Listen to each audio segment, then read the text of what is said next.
तो इंडिया का economic scene बदल रहा है और जाहिर है इन्वेस्ट करने के तरीके भी। तो चलिए साथ मिलकर 2025 के लिए एक ऐसा स्मार्ट इन्वेस्टमेंट प्लान बनाते हैं जो आज के माहौल के लिए एकदम परफेक्ट हो। तो सबसे पहला और सबसे जरूरी सवाल, क्या हमारा इन्वेस्टमेंट प्लान आउटडेटेड हो गया है? देखिए, इन्वेस्टमेंट की दुनिया ना बहुत तेजी से बदल रही है और जो तरीके कल तक सेफ माने जाते थे, हो सकता है आज वो वेल्थ बढ़ाने की जगह उसे कम कर रहे हों। और यहीं पे आता है सबसे बड़ा माइंडसेट शिफ्ट जिसकी हमें आज जरूरत है। फोकस अब सिर्फ टैक्स बचाने पर नहीं, बल्कि असल में वेल्थ बनाने पर होना चाहिए। सुनने में ये शायद छोटा सा बदलाव लगे, पर यकीन मानिए, ये किसी के भी फाइनेंशियल फ्यूचर को पूरी तरह से बदल सकता है। तो इस पूरे सफर में हम 5 जरूरी पड़ावों से गुजरेंगे। पहले देखेंगे कि नियम कैसे बदले, फिर एक नई इन्वेस्टमेंट सोच को समझेंगे। इसके बाद अपनी उम्र के हिसाब से एक स्मार्ट पोर्टफोलियो बनाएंगे, 2025 के लिए सही टूल्स चुनेंगे और आखिर में कुछ जरूरी टैक्टिकल एडजस्टमेंट्स पर भी बात करेंगे। चलिए शुरू करते हैं पहले और सबसे जरूरी पॉइंट से। भारत में इन्वेस्टमेंट के जो पुराने नियम थे ना, वो अब बदल रहे हैं और दो ऐसे बड़े बदलाव हैं जिन्हें हर इन्वेस्टर को समझना ही होगा।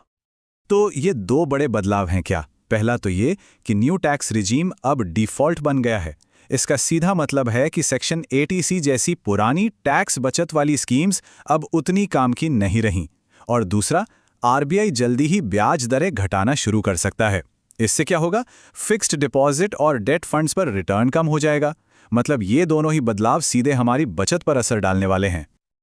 लेकिन इन बदलावों से घबराने की बिल्कुल जरूरत नहीं है, बल्कि ये एक बहुत अच्छा मौका है अपनी इन्वेस्टमेंट सोच को अपग्रेड करने का। अब हमारा मकसद सिर्फ किसी तरह टैक्स बचा लेना नहीं, बल्कि सही मायनों में वेल्थ क्रिएट करना होना चाहिए। बिल्कुल यही है हमारी नई स्ट्रैटेजी का मूल मंत्र। वेल्थ क्रिएशन टैक्स सेविंग से कहीं ज्यादा जरूरी है। सोचिए, अब पैसा टैक्स बचाने की मजबूरी में कहीं फंसा नहीं रहेगा। अब हम उसे उन जगहों पर लगा सकते हैं जहां वो सच में बढ़ सकता है, हमारे लिए काम कर सकता है। और इसका असली फायदा पता है क्या है? अब हमारा पैसा कम रिटर्न वाली स्कीम्स में सिर्फ इसलिए नहीं फंसा रहेगा क्योंकि टैक्स बचाना था। अब पूरा का पूरा फोकस सही एसेट एलोकेशन और रिटर्न्स पर हो सकता है। मतलब पैसा सही जगह लगाकर ज्यादा से ज्यादा रिटर्न कमाना। तो ये सही एसेट एलोकेशन आखिर दिखता कैसा है? देखिए, इसका कोई एक जवाब नहीं है, ये हर किसी के लिए अलग होता है। तो चलिए देखते हैं कि उम्र और गोल्स के हिसाब से एक स्मार्ट पोर्टफोलियो कैसे बनाया जा सकता है। सबसे पहले बात करते हैं 20 से 30 साल के युवा इन्वेस्टर्स की। इन्हें हम एग्रेसिव ग्रोअर कह सकते हैं। इस उम्र में मेन टारगेट होता है ज्यादा से ज्यादा वेल्थ बनाना। इसलिए पोर्टफोलियो का एक बड़ा हिस्सा, करीब 75% इक्विटी में जाता है। क्योंकि अभी इनके पास बाजार के उतार चढ़ाव को झेलने और लंबे समय में ग्रो करने के लिए काफी वक्त है। अब आते हैं 40 से 50 साल के इन्वेस्टर्स पर, यानी बैलेंस्ड बिल्डर। यहां पर आकर स्ट्रैटेजी बिल्कुल बदल जाती है। इक्विटी का हिस्सा घटकर 55% पर आ जाता है और डेट यानी सुरक्षित निवेश बढ़कर 35% हो जाता है। ऐसा इसलिए क्योंकि इस उम्र में ग्रोथ के साथ साथ अपनी जमा की हुई पूंजी को बचाकर रखना भी उतना ही जरूरी हो जाता है। ठीक है, प्रोफाइल तो समझ आ गया, पर इसमें पैसा लगाना कहाँ है? तो चलिए अब अपना 2025 का इन्वेस्टमेंट टूलकिट खोलते हैं।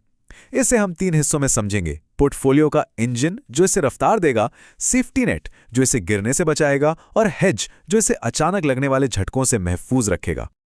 तो पोर्टफोलियो का इंजन है इक्विटी, जो हमें देगा सबसे तगड़ी ग्रोथ। अब देखिए, बाजार अभी अपने ऑल टाइम हाई पे है, तो एक साथ सारा पैसा लगा देना समझदारी नहीं है। इसीलिए एसआईपी बेस्ट तरीका है। इसमें भी अपने इक्विटी इन्वेस्टमेंट का 70% एक मजबूत फ्लेक्सी कैप फंड में रखिए और एक्स्ट्रा ग्रोथ के लिए बाकी 30% निफ्टी नेक्स्ट 50 जैसे किसी इंडेक्स फंड में डाल सकते हैं। अब बात करते हैं सेफ्टी नेट की, और यहां पर ना एक जबरदस्त मौका है जिसे बिल्कुल मिस नहीं करना चाहिए। अभी फिक्स डिपॉजिट पर 7.5% से भी ज्यादा का रिटर्न मिल रहा है, लेकिन यह मौका हाथ से निकलने वाला है। इससे पहले कि ब्याज दरें गिरें, इन हाई रेट्स को लॉक कर लेना एक बहुत ही स्मार्ट मूव होगा। तो सेफ्टी नेट के लिए हमारे पास 3 शानदार ऑप्शन हैं। पहला, हाई इंटरेस्ट रेट वाली एफडी जो गारंटीड रिटर्न देती है। दूसरा, पीपीएफ जो अपने 7.1% टैक्स फ्री रिटर्न के साथ हमेशा से एक सेफ बेट रहा है।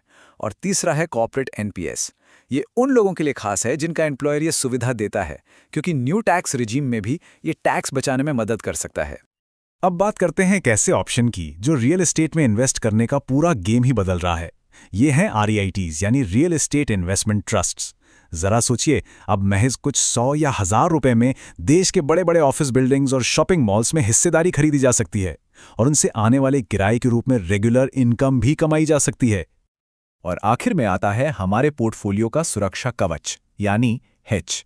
ट्रेडिशनली ये काम सोना करता आया है, लेकिन अब रीट्स भी एक बेहतरीन ऑप्शन बनकर उभरे हैं। ये दोनों ही एसेट क्लास जब बाजार में कोई बड़ी गिरावट आती है तो पोर्टफोलियो को एक कुशन देते हैं, उसे बैलेंस रखते हैं।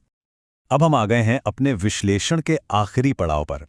यहां मैं कुछ प्रो टिप्स शेयर करूंगा जो आपके पोर्टफोलियो को 2025 के बदलते माहौल के लिए और भी ज्यादा मजबूत बना सकते हैं। तो ये रही 3 स्मार्ट स्ट्रैटेजीज। पहली, डायनामिक बॉन्ड फंड्स पर नजर रखिए। जब भी ब्याज दरें गिरती हैं तो ये फंड्स अक्सर अच्छा परफॉर्म करते हैं। दूसरी, अपना इमरजेंसी फंड बढ़ाकर कम से कम 6 महीने के खर्च के बराबर कर लीजिए, क्योंकि ग्लोबल माहौल अभी थोड़ा अनिश्चित है। और तीसरी, टैक्स हार्वेस्टिंग का इस्तेमाल कीजिए। इसका मतलब है कि हर साल 1 लाख रुपए तक का प्रॉफिट बुक किया जा सकता है, जिस पर कोई टैक्स नहीं देना पड़ता। तो इन सब बातों का निचोड़ क्या है? खैर, ये टेबल एक बैलेंस्ड पोर्टफोलियो का अच्छा खासा उदाहरण है। पर हाँ, याद रखिए, ये सिर्फ एक टेम्पलेट है। इसे अपनी उम्र, रिस्क लेने की क्षमता और फाइनेंशियल गोल्स के हिसाब से बदलना जरूरी है। तो आखिर में सवाल बस एक ही है, इन्वेस्टमेंट का पूरा माहौल बदल चुका है, नियम बदल चुके हैं। क्या हमारा पोर्टफोलियो इस नए दौर के लिए तैयार है?